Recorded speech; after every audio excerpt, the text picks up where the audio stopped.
everybody wants to make change from their own place, and all I do is help them see their own perspective and help them have a clearer vision of where they want to go, and I just assist them to get to the place they want to get to.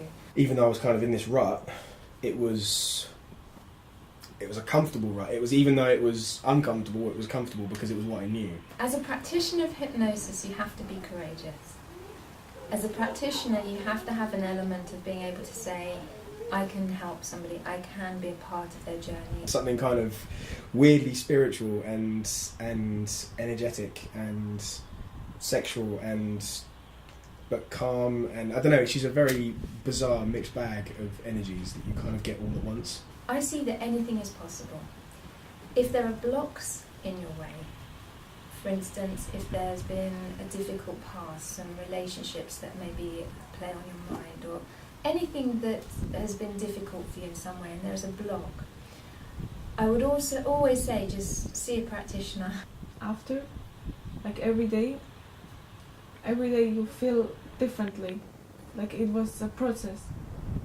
So I was visiting my parents after 2 weeks, and my sister, she was like, oh my god, you're so changed, like it's so nice, you're so open, you're not so shy, and what's happening?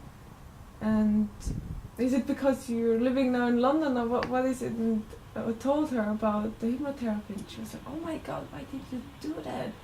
Are you crazy? She could do everything with you. And I told her that it's totally not like that. It's not that complicated. It's just the belief, the will, the desire, using the correct suggestions, using the way in which you understand how to use your subconscious. And I teach all of that. One of the things that I make sure I do as a practitioner is I teach. I teach every client as they come. That's really different approach than I think a lot of practitioners. I always think it's quite difficult to believe in these kind of things.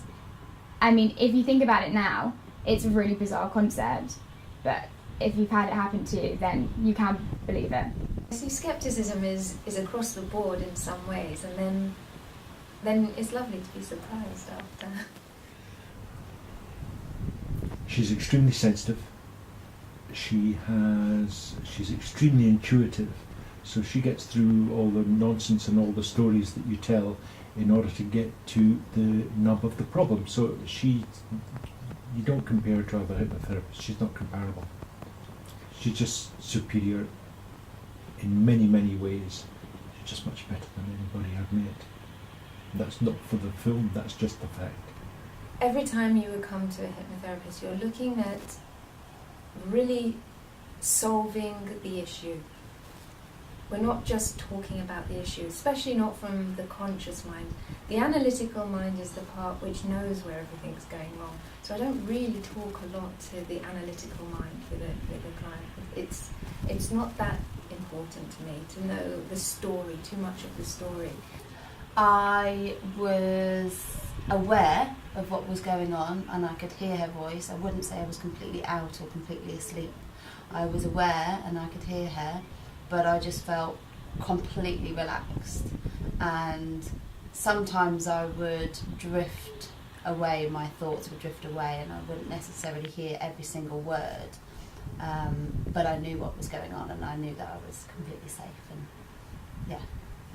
When I hear the story from the subconscious part of the mind, it even surprises the client themselves when it's revealed. Do you know, I've thought this many, many times. I have no idea. I can't say 100% that yes, the treatment that Sharon did for me meant that I met my husband. There's no hard and fast rule saying that would have happened. I may have met him anyway, but I do think what she did just helped me relax that little bit more and made that possible. Psychologists now study hypnotherapy, and a lot of them do use it, some unknowingly and some use it, obviously they've been trained. So it's lovely that people are bringing it into their own practice. Everything is changing now. The nature of therapy is changing.